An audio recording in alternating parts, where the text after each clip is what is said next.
Since we're talking about new anime, I decided to focus on adventure anime that came after 2023, so it feels fresh. Also try to avoid already trending anime like Frieren or Mushoku Tensei because I'm pretty sure a ton of you have already known about them. So I'll shine the spotlight on some underrated ones. Here are 10 new adventure anime you must watch. Let's go!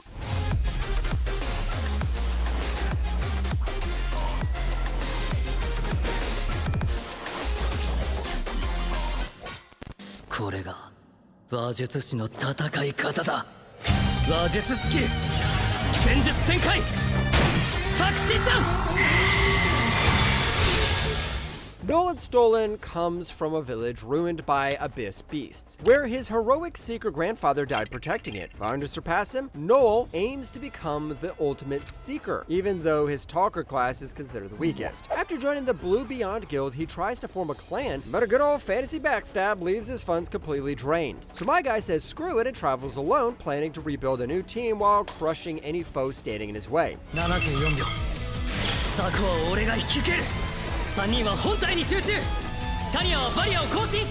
This show feels incredibly fresh because Noel refuses to be a standard hero. He cleverly bends the rules and plays dirty to succeed, which makes his cunning personality stand out rather than just seeming rebellious. Come on, I'm a Code Geass stan, so I could stand with that. His small skilled crew, especially Alma, mesh perfectly without any of those awkward romantic tensions, and the plot keeps it glued to the screen with short engaging arcs and a wild mafia twist. What more can you ask?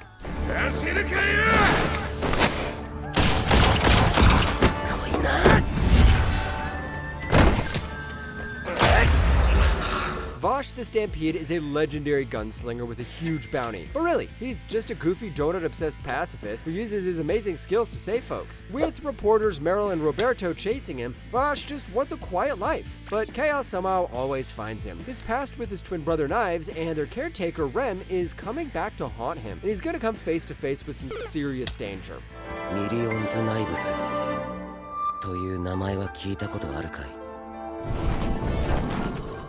Now I know the 3D CGI threw the original Trigun fans straight out of the orbit, but the more you watch it, the more you get used to it. The 3D animation by Orange works best when turned crazy fights into pure eye candy. But more than anything, it still keeps the original vibe of the show. This reminds me of Cowboy Bebop, and it's always nice to see a badass gunslinger in my adventure anime. いやいやいや、これはありえないだろう。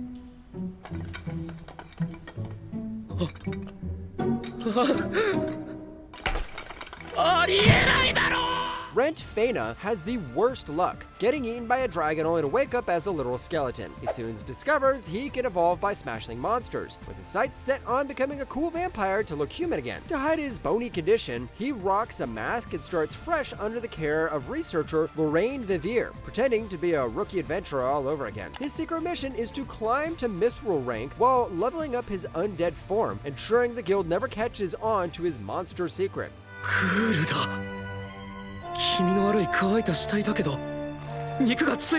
While many monster stories go crazy with power, this one focuses on Rent trying to get his life back. You actually see the grind through his daily routines, making every upgrade feel totally earned rather than just straight up handed to him. The romance is also kept pretty low-key, which gives more time to focus on the adventures and world building. The jokes are smart, and the steady animation keeps things easy to watch. And add some nice isekai battles, and you got a nice fantasy and adventure anime.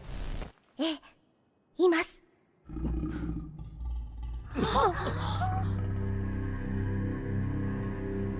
よくぞ来た。99番目の勇者よ。I know, I said I won't be speaking about new seasons, but this is like a complete standalone sequel for Fairy Tail. For over a century, a legendary quest involving 5 destructive dragon gods has awaited a worthy wizard on Giltinia. Natsu Dragneel and his Fairy Tail guildmates, Lucy, Gray, Urza, and Wendy, and their exceeds, see this as the ultimate challenge. They aren't alone though. The dragon-devouring guild Diablos is also hunting them, and Fairy Tail's new member, Toka, might be the new Sussy Baka teammate. 一つ This continuation is a total glow-up. JC staff finally delivered dynamic fights that the fans needed the most, and the stories fix past mistakes by exploring a new continent, giving every guild member their moment to shine instead of just the mains. The romantic subplots like Urza and Jalal are actually progressing, and the comedy hits perfectly. This is like a major step up from all the previous content we got, and even if you're a new viewer, this is a good place to start. 浅ましい怪物がうごめく汚れた世界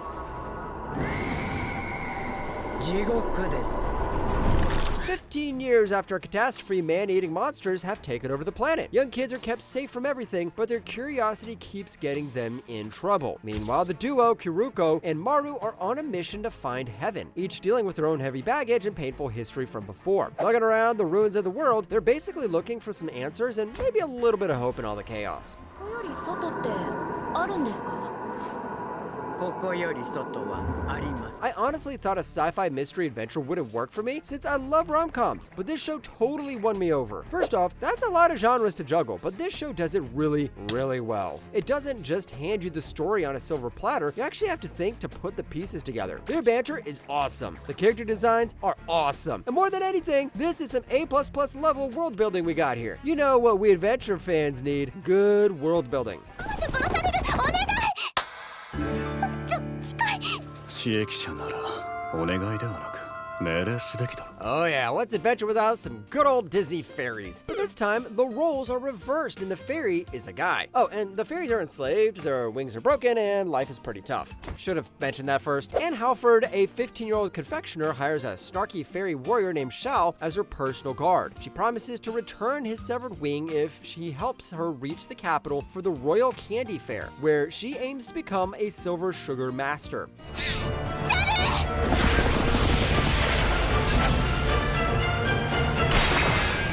The show completely wins you over with its bright, pretty animation and a perfect mix of romance banter as well as some dark fantasy. I know the title says sugar, but everything isn't so sugary and sweet in the story. But more than anything, this is the first shoujo adventure anime in the list, so give yourself a pat on the back. And stubborn determination makes her a great main character, while Shao's hidden history keeps you hooked. So if you want a nice shoujo adventure, give this one a go. 死なせてください、私のことも。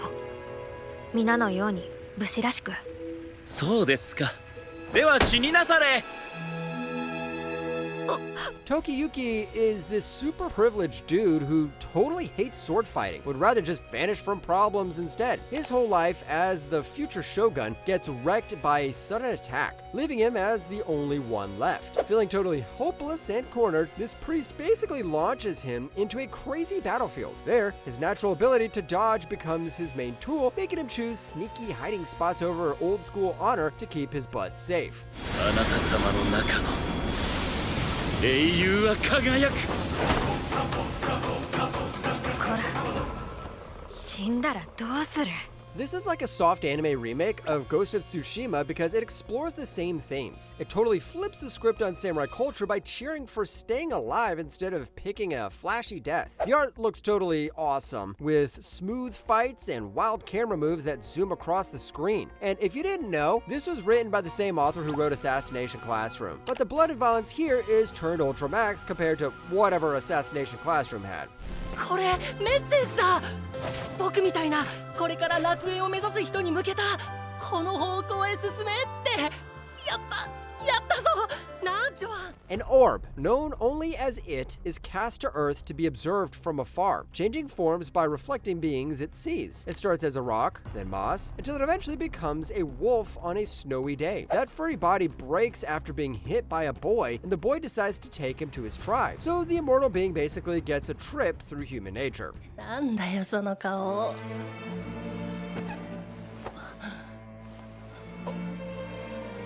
具合でも悪いのか?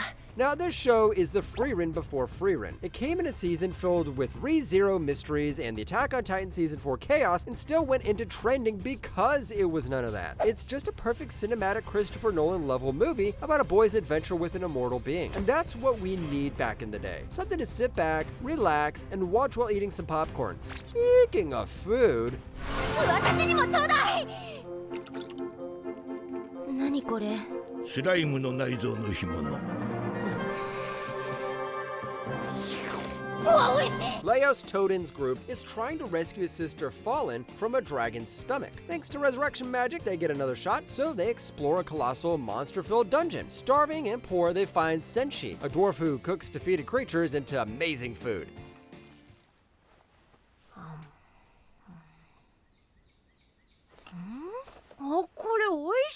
I know this seems like a normal RPG fantasy, but it's actually a ridiculous foodie tale about eating monsters. And that's what sells the show. The best part isn't just fighting monsters, it's the team bonding over sizzling steaks and weird stews. Leos wants to try every creature's flavor is honestly hilarious. And everyone's weird personality makes the group feel super fun. But come on, Senshi steals the spotlight every time. Actually, wait a minute, it's the food that steals the spotlight every time. Oh yeah?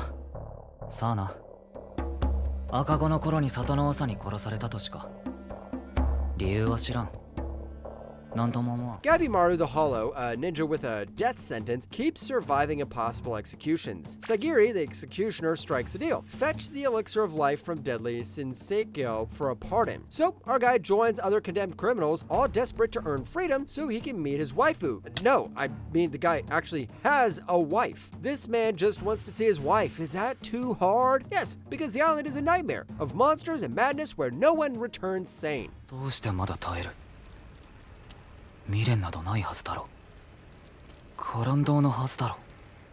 貴様、なぜ死なんのだ? This show thrives on its brutal island setting, and it's just the kind of survival adventure anime that I love. The convicts and their samurai guards both have to work together to survive, and that is what fuels the plot's momentum. Gabimaru's devotion to his actual wife also makes him a unique main character, and this is an intense, grown-up adventure that offers much more than combat. Season 2 is also here, so you can start binge watching right now.